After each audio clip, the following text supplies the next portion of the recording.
Okay, I need to point out this hypocrisy with the gaming community, and that's why is it that only Xbox, when it comes to Xbox, people don't want those games, any games they get, to be exclusive. And the latest one is with Indiana Jones, and pretty much since the Bethesda announcement, there's been every excuse in the book on why these games should come to PlayStation, and I disagree with that because Microsoft now owns those companies. So I hope that they keep it exclusive. Because because when Disney, for example, when they added, Fox and all that stuff, they were taking them off platforms and putting things exclusively on Disney Plus. And Sony, Sony was buying exclusives. Hell, there's some Bethesda games they bought for time exclusivity, and people were celebrating. We're celebrating Sony for it. Even people, so-called Xbox guys, like Ryan McCaffrey. Oh, it's business when Sony was doing it. But with Xbox, it's like it's every reason in the book that a game shouldn't be exclusive. And like this Indiana Jones. Oh, Disney owns it. That's why it's not. Disney owns Spider-Man, and Marvel owns the gaming rights to Spider-Man. Yet that's been exclusive to PlayStation. So Xbox can't do the same. Xbox, who's got pockets infinitely deeper than Sony, can't do the same. I find that a little crazy. And it's also this narrative that, and it's like with Xbox, we can't have anything good without people wanting it. But at the same time, people for years have been pushing this narrative that Xbox has no games, and so far nobody's been able to answer my one question, which is okay. You said for years Xbox has no games. Well, now that they added all these studios, now that they've announced more games than every other platform, why is it that now that they have these games, you want it on your platform? You guys said stuff like, well, if you want Spider-Man, then buy a PlayStation 4. Well, if you want to play Indiana Jones, get an Xbox. And okay, it's not actually confirmed to be exclusive, whatever. I hope it is personally. And when it comes to exclusivity, it's not something that's the biggest deal to me. But it's just for the shits and giggles, watching the hypocrites, who kept saying stuff like they have the amazing PC and they don't need an Xbox. Well, now you have a reason to get Xbox. And now your hypocrisy is showing that you never wanted to support Xbox, and yet nobody's ever going to admit that. Instead, they're just going to push the goalpost. I've even seen people say stupid shit like nobody was talking about Indiana Jones before this game announcement. Of course fucking not. Indiana Jones is like a 40-year-old fucking movie that doesn't have many games based on it. Why the hell would anybody be talking about Indiana Jones? Hell, nobody gave a fuck about Spider-Man games before 2018. Because I sure as hell didn't see anybody talk about the Amazing Spider-Man 2 or Spider-Man Shattered Dimensions. No, now only since 2018 have they pretended Spider-Man was the greatest thing to superhero games. So that comes with the territory when a new game is announced. And then not only that, nobody was talking about the 007 game because it's it's multi-plat, but since the Indiana Jones could possibly be exclusive, let's find every reason why it shouldn't. And it was like just like how the gaming world was trying to say, oh, it's not right if Xbox keep Bethesda games off PlayStation. And really, most of they don't really mention Nintendo, just PlayStation.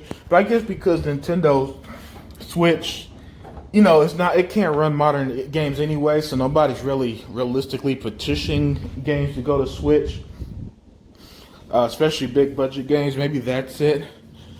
But yeah, but still, ever since the Bethesda deal was announced in particular, man, the port begging to keep games on PlayStation has been absolutely ridiculous and extremely hypocritical, because the exact same people who kept saying Xbox needs to do better.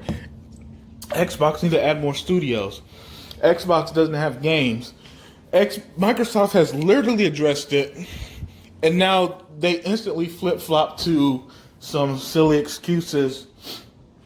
Oh, this is why you shouldn't.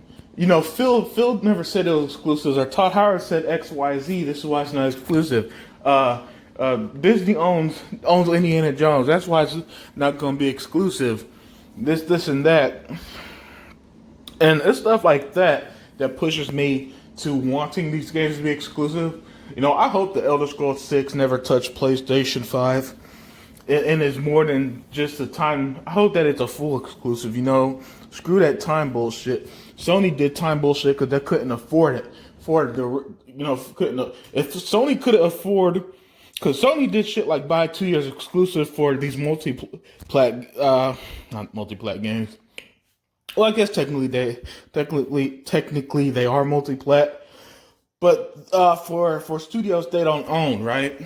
Or Sony has gotten exclusives for games that they've never funded in any way, especially the Japanese games that they never funded in any way, and nobody says a word. Microsoft actually owns these studios, and yet everybody makes every excuse in the book on why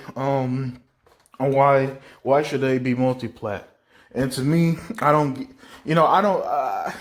it wouldn't bother me if it wasn't the exact same people who were shitting on Xbox for years. And that's mainly where the rant comes from. I would even be more supportive of I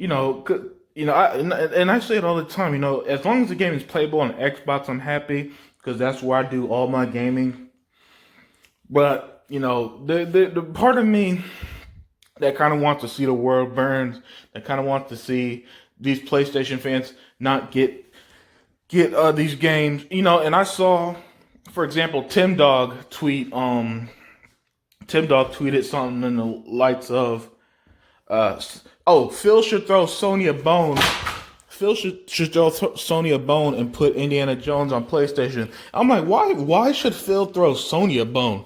Why should anybody throw Sony a bone? Also, Sony, especially recently, they pay for content to stay off games. Like the Spider-Man for Marvel Avengers having just only being on PlayStation. Why the fuck would any company throw Sony a bone? I'm on the opposite end. I say no, man. Let them reap what they sow. If Sony wanted to try to outspend Microsoft, now they realize they can't in any form or way. So keep them games off PlayStation. You own it, Phil, and Microsoft. You own this company that's developing these games. So do what you got to keep it on Xbox. And really, really, really show gamers why Xbox is the best place to play. Because that's already the case. When you got the most powerful console and the greatest service in gaming history, that they're still trying to shit on. And seriously, it's 2021, and there's still controversy about Game Pass somehow. So yeah, don't throw Sony a bone because that company and their fans have proven time after time that they're never going to support Xbox. So if they're not going to support Xbox, why give them anything?